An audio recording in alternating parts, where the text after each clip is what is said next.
Hi guys, how you all doing? This is MJT Reviews, bringing the best of model kit reviews. How you all doing? Hope you all keeping good. So today I've got a little bit of a celebration video. I gathered all of my models, every single model that I've made over the years, and I just wanted to have like a little sort of like celebration because it's coming to my 15th year next year. I've been doing this for a very long time and I'm so proud of what I've done over the years. And I can't really say much more than that, so I really wanted to show you what models that I've been doing over the years. So I hope you all enjoy the video and let's get on with it. So as you can see, I've got a lot of models and I can't deny the fact of that. So as you can see, I've got a massive display in front of me and I've done dioramas as well, so I'm going to start with the dioramas first. So I built this one. It's like a D-Day air assault, and it's got all the control towers on there and stuff. It's got all the extra detailing and stuff. The thing is, I'm not finished with this, guys, because I need to add some more trees in and some other stuff to it. It's not quite done yet. But one of the cool advantages is it's actually got lights on it. I actually put LEDs in it not so long ago. So I'm just going to click under it. It's got like a little battery box. And I'm just going to switch it on. And there we have it, guys. So that's what it looks like. And on the night time, believe you me, it comes out really, really nice. I'll just lift this up and I'll show you. So, as you can see,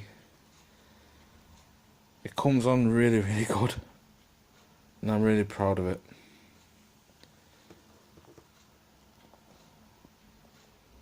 Some very nice detailing, but as I said, I'm not really finished with it, guys, so I've got a lot of work to do on it. So I'd rather save the batteries so they don't die. And then I built this one when I lived with my sister years ago. I think she might remember it as well. I called it Charlie's Point, because that's what they always called the enemy, Charlie. So this is Charlie's Point, and you can see we've got some gun action there. Someone's been shot on the on the tractor. Somebody's been shot down there. I actually made it look realistic as well. There's even a guy hiding underneath that tin sheet in there. Then we've got the Matilda Hedgehog tank, and then we've also got a Sherman, and then we've got the Tiger German tank there. And if you look down here, if we go around, you can see inside the house the burnt chimney and that. There's somebody hiding under there with a gun. And down here is bits of aircraft. So what I did was I made like an aircraft crash, and then somebody's been killed over there as well. So it's quite brutal, but it's quite funny in a way. So that's Charlie's Point. So they're the two dioramas. Good news is, guys, there's an RAF diorama that I'm doing soon, and also a German diorama, both airfields. So stay tuned for that. Here is the Scharnhorst battleship in all of its glory. I did not so long ago. And then we're going to move on to my tanks. So this is a Challenger tank. I just built. It's not for like a. I might put it on a diorama. I'm not quite sure yet, guys. This one's definitely going on a diorama. This one. This is a German Panzer.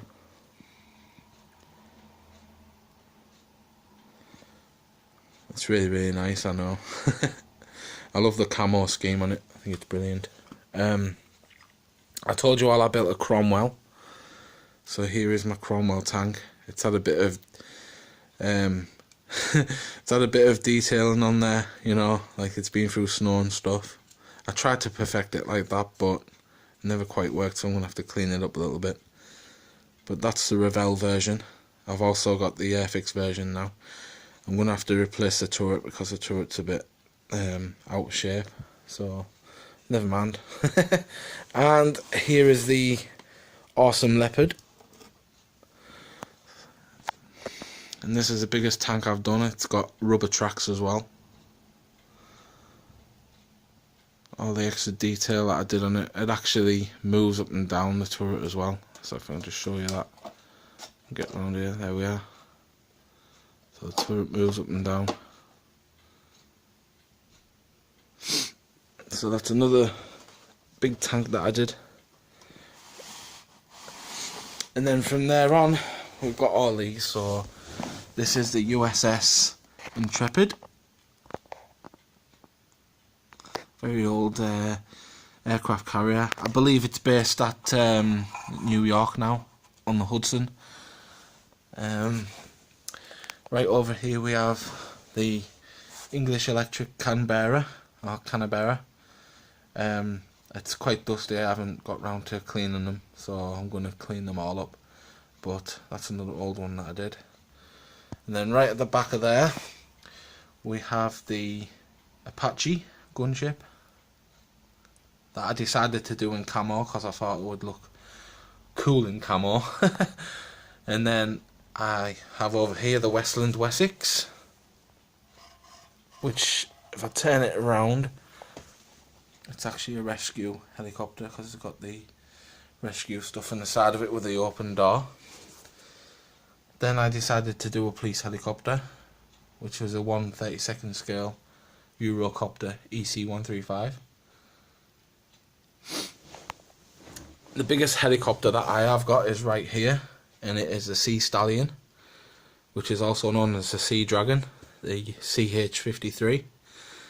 And one cool advantage I did of this, guys, is I didn't glue the rotor down. I wanted the rotor to be free so I could take it off when, say like if I move house, I can just pull the rotor off and put it away so it doesn't get damaged. But the cool advantage is this.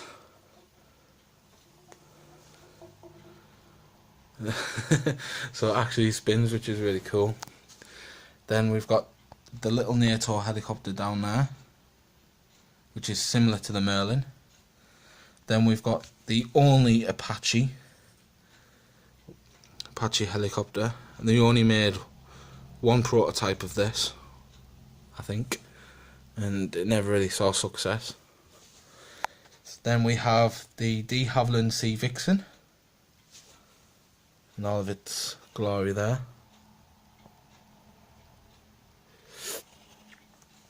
Then we have the Thunder Chief.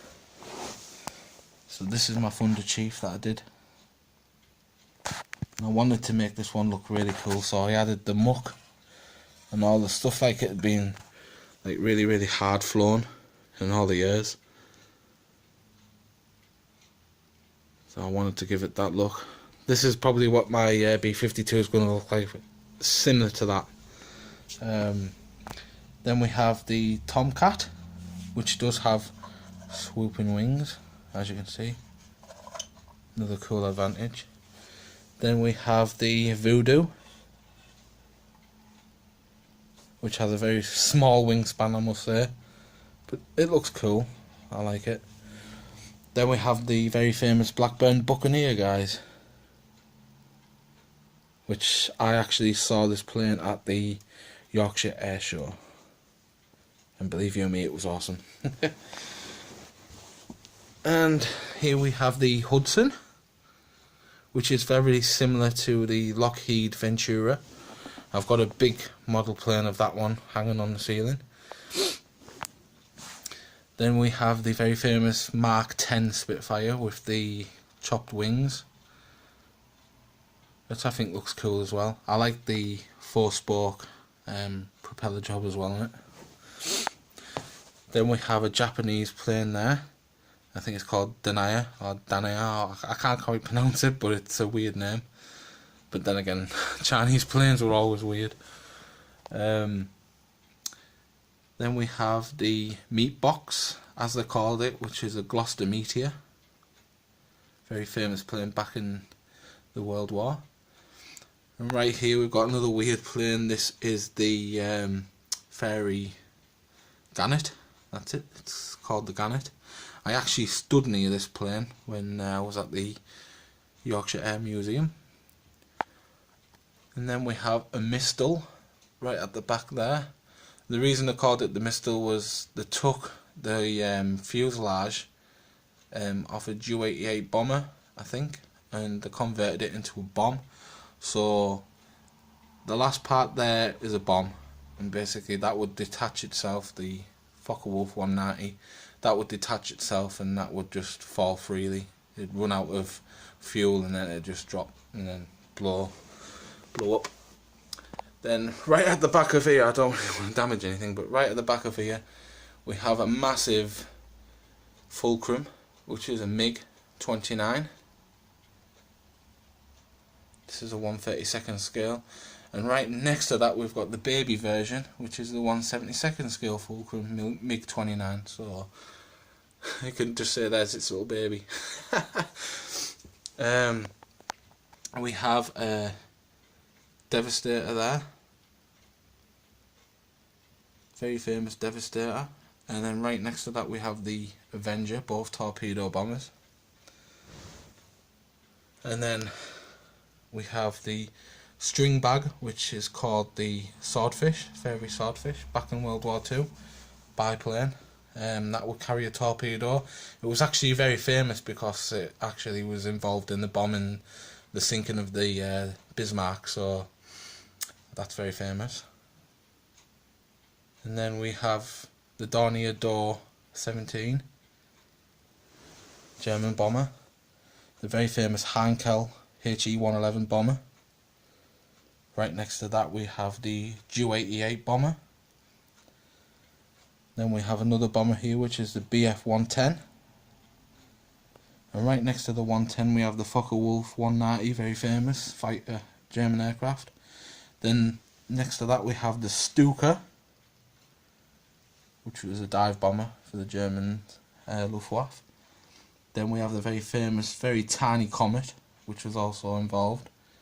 The funny thing about that is, I would actually dread to be in that aircraft. You know, you're actually like strapped to the back of a massive jet engine. I wouldn't like that. God no. And then I told you all that I built the G series of the 109. So here it is, the Messerschmitt 109 G series. And I actually made it look like it was being shot down or needed repair. Then we have the English Electric Lightning, which is right there. And then right next to that we have the Super Hornet F-18. So there's quite a lot of models, guys, quite a lot of models. So if I just stand up here, these are my die-cast ones. So we have a C-17 Globemaster there, troop transporter, cargo plane. I'm building this one at the moment. It's a Provost T4. Then we have the B-52 itself, which is massive. And then right at the back of there we have, I think that one is number 68. I think it's the, yeah, it's the Nimitz, that's it. USS Nimitz. I nearly forgot what it was called then. Here we have the Fairy Fulmar. Then we have the Hawker Hurricane, very famous. Then I told you I had another string bag there, which is another Fairy Swordfish, very famous torpedo bomber for the war. And then right at the back of that we have a Whitley Whitworth, which was another bomber type aircraft for the World War. The very famous Vulcan bomber. We have a Vickers Valiant. And then right at the top of here we have the Kate torpedo bomber for the Japanese. Then we have the Val dive bomber for the Japanese. And then we have the two Zero fighters, Japanese Zeros. And then at the top of that we have a training Vampire, the Havilland Vampire. SPD Dauntless dive bomber for the USA. And then we have a Wildcat, also a USA, United States Air Force fighter plane. Then we have the Sea Venom, which was converted from the... I actually converted this kit. It was this one here, the same kit, the Vampire, but I converted this one into the Sea Venom. Then we have a Shooting Star, and right near that we have the Hellcat, a Sabre.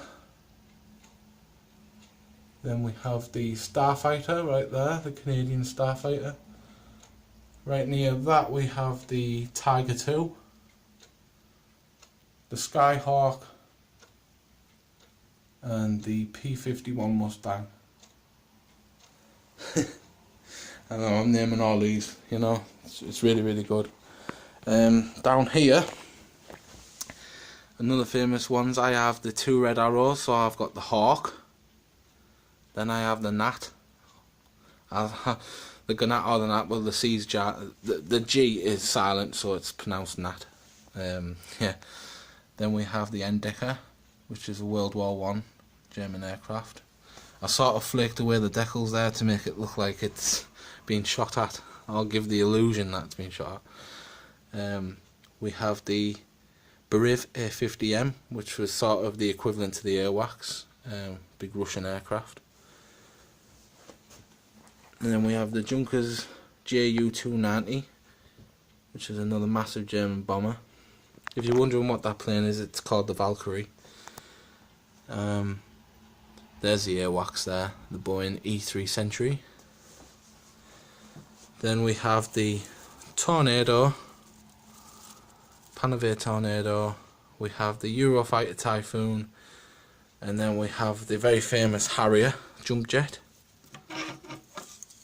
Very famous. And then right at the back of that we have the I think it's the... I keep forgetting all these aircraft carriers.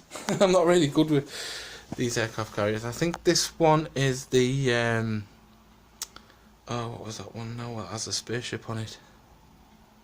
I'll get back to you with that one. I'll get back to you. I know what it is, but I'll get back to you on it. This is called the Spad, another World War One. That one's the Focke-Wulf, another old World War One aircraft. We have a C-130 Hercules. This is called the Wellington. Sorry for the poor lighting because it's the sun that's shining on there. So that one was the Wellington. This one is the Ju-52, which was a German transporter. That one's the Condor. The Avro Lancaster. And then we have the BV222, the Halifax. This one is a very famous Memphis Belle B-17 Flying Fortress. This one's Emily. And then at the back of that we've got Catalina and the Albatross and the French Nauport. So, yep, naming all these. So here we are again, guys. So from the top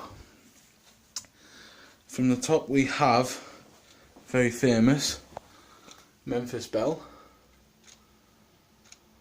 I've had this for a long time. It's been restored about 5 times now, and it's still looking really good. This one is the Mitchell, which we've seen in Doolittle Raid. We have a Catalina flying seaboat. And then right over here we have this beast. This is the Fifi, the only flying B-29. There could be another one out called Doc. I don't know if it's flying though. This is the F4U Corsair. This one is the de Havilland Mosquito. This is the Bristol Beaufighter. Very famous. And obviously the Avro Vulcan. XH558. Short Sunderland. This one is the Vickers Valiant, that's right. This one's a very famous Victor bomber. I actually stood near that plane at the museum, the Yorkshire Air Museum. We have the C-130 Hercules troop transport cargo plane. The Hawker Hunter, very famous. And very famous right up here, I love this one, guys. This is a Dam Busters Lancaster bomber. You can see the bouncing bomb underneath it. Very famous, I love that. And right here we've got the Halifax, Handley Page Halifax. Now this one up here is the very famous Connie Constellation.